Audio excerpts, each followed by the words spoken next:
नमस्कार मंडळी, श्री स्वामी समर्थ.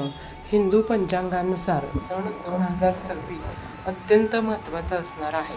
अधिक मास लागल्यामुळं हे वर्ष 13 महिन्यांचं असेल. 17 मे ते 15 जून दरम्यान हा अधिक मास असणार आहे. या अधिक मासाला मलमास किंवा पुरुषोत्तम मास असंही म्हणतात. हा काळ अत्यंत धार्मिक आणि आध्यात्मिक दृष्टिकोनातून फारच महत्त्वाचा मानला जातो. या अधिक मासात केलेल्या कर्मांची फळं अनेक पटीनं वाढतात. तर मैत्रिणींनो, आजच्या या व्हिडिओमध्ये आपण हिंदू पंचांगानुसार अधिक मास हा 13वा महिना दर 3 वर्षांनी येतो. तर या महिन्यात सूर्यसंक्रांत नसते, म्हणून हा महिना मलिन असा धोंड महिना मानला जातो. या महिन्यात कोणतेही मंगल कार्य केले जात नाही. जेव्हा एकच चंद्रमास दोनदा येतो तेव्हा पहिल्याला अधिक मास आणि दुसऱ्याला शुद्ध मास असं म्हणतात. चंद्र आणि सूर्य वर्षामध्ये संतुलन राखण्यासाठी अधिक मास हा दर 3 वर्षांनी एकदा येत असतो. या महिन्याला धोंड्याचा महिना असंही म्हणतात.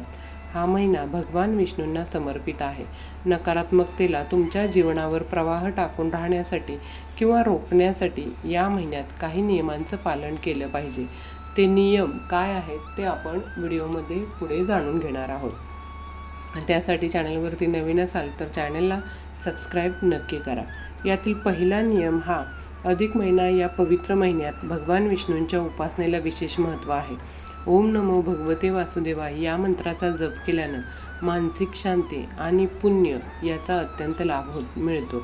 नंबर 2, भगवान श्रीहरी विष्णूंनी सांगितल्याप्रमाणे या अधिक महिन्यामध्ये भूमीविषयक व्रत करावे. म्हणजेच काय की बेडवर झोपायचं नाही, गादीवर झोपायचं नाही. संपूर्ण अधिक मास खाली फरशीवर सतरंजी, घोंगडी किंवा चटई टाकून त्यावरच झोपायचं आहे. मग ते दुपारी झोपणं असो, रात्री झोपणं असो किंवा बसणं असो, गादीवर किंवा बेडवर या महिन्यामध्ये बसायचं नाही. नंबर 3, अधिक मासात दान, जप, तप, पूजापाठ आणि गोमातेची सेवा करणं अत्यंत पुण्यकारक मानलं जातं. तसंच अधिक मासामध्ये रामायण, गीता यासारख्या धार्मिक ग्रंथाचं दान करणं हे अत्यंत शुभ मानलं जातं. त्यासाठी या महिन्यात आवर्जून दान केलं पाहिजे. नंबर 4, अधिक महिन्यामध्ये दानधर्मात तुम्ही वस्त्र आणि दीपदान करणं अत्यंत शुभ मानलं जातं. विशेषतः अनंताचे दान, दीपदान आणि कासेच्या भांड्यात मालपुआ दान करणं हे सुद्धा अत्यंत शुभ आहे. नंबर 5, अधिक महिन्यामध्ये अनारस, बत्तासा, खारका, सुपारी किंवा फळं असतील तर 33 या संख्येमध्ये सत्पात्र म्हणजे पात्रासह दान करायचे आहेत. आता जावयाला दान देणं वेगळं. हे जे दान आहे ते आपण एखाद्या मंदिरामध्ये गुरुजींना किंवा एखाद्या गरजू व्यक्तीला तुम्हाला हे द्यायचं असेल तर तुम्ही ते निश्चितच देऊ शकता. यानंतर नंबर 6, अधिक मासामध्ये एक वेळ जेवण करून सुद्धा तुम्ही अधिक मास पाळू शकता, उपवास करू शकता. या महिन्यामध्ये अन्नदान करू शकता किंवा संपूर्ण धोंड्याचा महिना म्हणजेच अधिक मासात गाईला गोग्रास खाऊ घालू शकता. तसंच जोडपं भोजन म्हणजेच एखादं जोडपं बोलवायचं आणि संपूर्ण अधिक मास त्यांना दुपारचं किंवा रात्रीचं जेवण आपल्या घरी जेवू घालायचं. किंवा तुम्ही एखादी सवाष्णी स्त्री बोलवू शकता आणि तिलासुद्धा अधिक मासामध्ये अशा प्रकारे जेवण घालू शकता.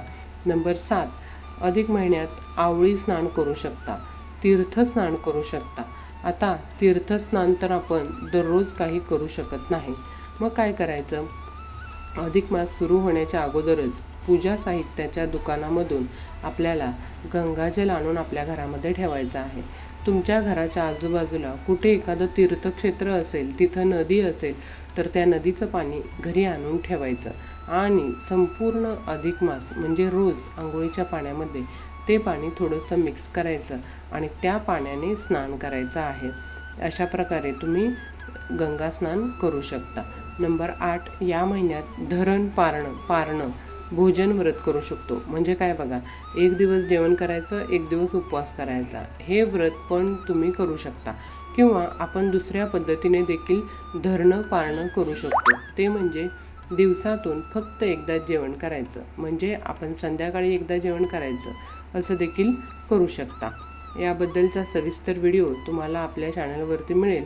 त्याची संपूर्ण माहिती मी तुम्हाला आपल्या चॅनलवरती देणार आहे. नंबर 9, महाविष्णूंना आवळा अत्यंत प्रिय समजला जातो. म्हणून या महिन्यात काही जण आवळ्याच्या झाडाखाली आपलं धार्मिक अधिष्ठान जप सुद्धा आवर्जून करतात. तर काही जण या आवळ्याला कोरून त्यामध्ये तिळाच्या तेलाचा दिवा देवासमोर किंवा अगदी मंदिरात जाऊन देवासमोर लावतात. हे सुद्धा पुण्यकारक समजलं जातं. नंबर 10, यानंतर बघा, या महिन्यामध्ये केली जाणारे काही लोकप्रिय व्रतसुद्धा आहेत की जी आवर्जून वर्षानुवर्ष महिला करतात. तर त्यामध्ये हळदी कुंकू, स्वस्तिकचं व्रत, लाखोळी व्रत, त्यानंतर गोपद्म व्रत असं केलं जातं. नंबर 11, प्रत्येक महिन्यात दररोज तुळशीची पूजा केली जाते किंवा एखादी सवाष्णी बोलवून तिची रोज ओटी भरली जाते किंवा एखाद्या सवाष्णी स्त्रीला बोलवून रोज तिला जर चहा आवडत असेल तर चहा किंवा दूध आवडत असेल तर दूध तिला प्यायला दिलं जातं. एकतर सकाळचा चहा किंवा संध्याकाळचा चहा किंवा संध्याकाळचं दूध किंवा सकाळचं दूध. तर ही काही व्रत आणि दान आहेत जे आपण अधिक महिन्यामध्ये करू शकतो. यामधील जे तुम्हाला शक्य आहे ते तुम्ही या महिन्यामध्ये करू शकता. नंबर 12, अधिक मास पुरुषोत्तम मास म्हणून ओळखला जातो. जगन्नाथपुरीच्या प्रदेशाला पुरुषोत्तम क्षेत्र असं म्हटलं जातं. पुरुषोत्तम महिन्यात म्हणजेच अधिक महिन्यात इथं भेट देणं अत्यंत शुभ मानलं जातं. जर तुम्ही जगन्नाथला भेट देऊ शकत नसाल तर जवळच्या तीर्थक्षेत्रामध्ये स्नान करा. गंगा किंवा इतर नद्यामध्ये स्नान करणं आणि मंदिरामध्ये सेवा करणं हे देखील अत्यंत शुभ मानलं जातं या महिन्यामध्ये. नंबर 13, या अधिक मासात आपल्या देवघरातील शालिग्राम मूर्तीसमोर संपूर्ण महिनाभर तुपाचा अखंड दिवा तेवत ठेवा. जर तुमच्याकडे शालिग्राम नसेल तर भगवान विष्णूंच्या फोटोसमोर दिवा लावा. या शुभ प्रथेमुळं मागील सर्व जन्मातील पापांचं शालन होतं आणि आपल्या आयुष्यात सुख, शांती आणि समृद्धीचं जीवन आपल्याला मिळतं. नंबर 14, या अधिक महिन्यामध्ये पुरुषोत्तम महात्म्याचं पठण करणं अत्यंत फलदायी ठरतं. हे शक्य नसल्यास भगवद्गीतेचं पठण करावं किंवा मग दररोज गीतेचा किंवा पुरुषोत्तम महात्म्याच्या शेवटच्या अध्यायाचं त्याच्या अर्थासह पठण करावं. या महिन्यात भगवान विष्णू सहस्रनामाचं सुद्धा पठण करणं अत्यंत शुभ मानलं जातं. विष्णू सहस्रनाम तर आवर्जून पठण करावं. तसंच रामरक्षा स्तोत्राचं पाठ आपण या महिन्यामध्ये जास्तीत जास्त करू शकता. नंबर 15, अधिक मासात विवाह, गृह प्रवेश, मौजी, बंधन, बारशे, मुंडन यासारखी शुभ आणि मंगल कार्य केली जात नाहीत. असं मानलं जातं की या महिन्यात शुभ कार्य केल्यास अपेक्षित फळ मिळत नाही, म्हणून हे कार्य केले जात नाहीत. नंबर 16, या महिन्यात केस कापणे किंवा नखे कापणे टाळावे. नंबर 17, या अधिक मासामध्ये सात्विक जेवण करावं. तामसिक पदार्थ जसं की कांदा, लसूण, मांस हे पूर्णपणे वर्ज्य करावं. शाकाहारी पदार्थ खावेत, मांसाहारी पदार्थ या महिन्यामध्ये खाऊ नये. तसंच अधिक मासात म्हणजेच धोंड्याच्या महिन्यात जावयाला श्री विष्णूंचं रूप मानून 33 अनारसं, तांब्याचा किंवा चांदीचा दिवा आणि ताट तसंच नवीन कपडे आहेर वाण म्हणून देण्याची परंपरा आहे. या प्रथेला ज्यालाच आपण धोंड्याचं जेवण असं म्हणतो. नंबर 19, अधिक महिन्यात आवळा व तिळाचं उटणं संपूर्ण महिनाभर अंगाला लावून नंतर आंघोळ केली जाते. महाविष्णूंना आवळा अत्यंत प्रिय समजला जातो आणि म्हणून काही जण आवळ्याच्या झाडाखाली आपलं धार्मिक अधिष्ठान जपसुद्धा या महिन्यात आवर्जून करतात. तर काही जण या आवळ्याला कोरून त्याच्यामध्ये तिळाच्या तेलाचा दिवा देवासमोर किंवा अगदी मंदिरात जाऊन देवासमोर लावतात. हे सुद्धा पुण्यकारक असं मानलं जातं. तर नंबर 20, दर 3 वर्षांनी येणाऱ्या अधिक मासात 33 दानाला अत्यंत महत्त्व आहे.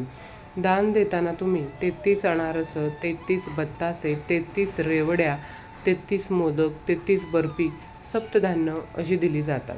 अनारसं, बत्ताशे यासारख्या पदार्थांचे 33 नग या प्रमाणात दान दिले जातात. दीपदान, तांब्याचं पात्र, वस्त्रदान या गोष्टी दान कराव्यात. तसंच इच्छाशक्ती व आर्थिकता याप्रमाणे आपण दान करू शकतो. नंबर 21, अधिक मासात जावयाला गाईचं दान करणं, तसंच अधिक मासाचं महात्म्य वाचणं, गोमातेची पूजा करणं या गोष्टी खूप महत्त्वाच्या मानल्या जातात. तसंच या महिन्यामध्ये आईची ओटी भरणं, 33 मेहुण्यांचं भोजन, विष्णू याग अशा सर्व गोष्टी आवश्यक आणि आवर्जून कराव्यात. नंबर 22, भगवान विष्णू यांचा आशीर्वाद मिळवण्यासाठी दीपदानाला या महिन्यात अत्यंत महत्त्व आहे. धार्मिक मान्यतेनुसार जावयाला निरंजन दिल्यामुळं तुम्हाला लक्ष्मी आणि भगवान विष्णूंचे आशीर्वाद मिळतात. म्हणून या महिन्यात अनेक जण जावयाला अधिक मासात घरी बोलावतात, त्यांच्यासाठी छान छान खाद्यपदार्थ बनवतात आणि त्यासोबतच 33 अनारसं, 33 बत्ताशे आणि त्यासोबतच एक चांदीचं निरंजन देतात आणि 33 दिव्यांनी जावयाचं औक्षण करतात. आणि हीच परंपरा पूर्वीपासून चालत आलेली आहे. तर अधिक महिन्यात भगवंतासाठी निष्काम भावनेने धार्मिक कार्य करण्याचा प्रघात आहे.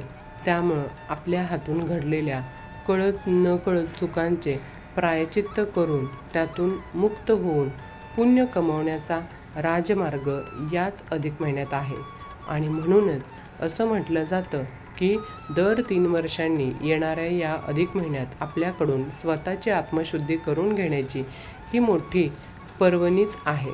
त्यासाठी आपल्याला या महिन्यामध्ये या गोष्टी निश्चितच करायच्या आहेत. तर अशा प्रकारे दर 3 वर्षातून एकदा अधिक महिना येतो, त्याला अधिक मास, धोंड्याचा महिना किंवा पुरुषोत्तम मास असंही म्हणतात. तसंच हा काळ धार्मिक आणि आध्यात्मिक दृष्टिकोनातून फारच महत्त्वाचा मानला गेला आहे आणि त्यामुळं या नियमांचं पालन करणं आवश्यक आहे आणि त्यामुळंच भगवान विष्णूंची विशेष कृपा, आशीर्वाद आपल्याला प्राप्त होतात. तर मैत्रिणींनो, हा माहितीपूर्ण व्हिडिओ तुम्हाला आवडला असेल अशी अपेक्षा करते आणि जर आवडला असेल तर चॅनलला लाईक करा, शेअर करा आणि सबस्क्राईब करा. तसंच तुमच्या मित्रमैत्रिणींनासुद्धा हा व्हिडिओ जास्तीत जास्त शेअर करा.